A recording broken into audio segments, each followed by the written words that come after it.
This video will show how to calculate earnings per share. Let us run this earnings per share function and pass in our data dictionary. Basic earning per share is $1.08.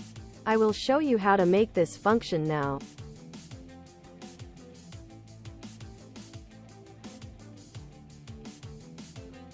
We have a data dictionary that has company information.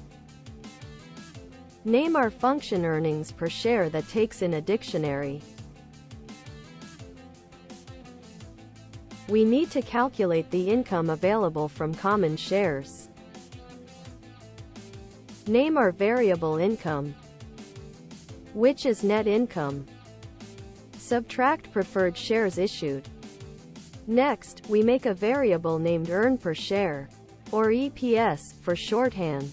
Earn per share is income, divided by weighted average number of shares.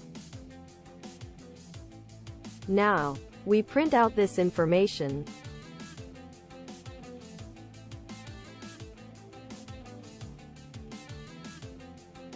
Now, call our function. Basic earnings per share is $1.08. And that concludes this video.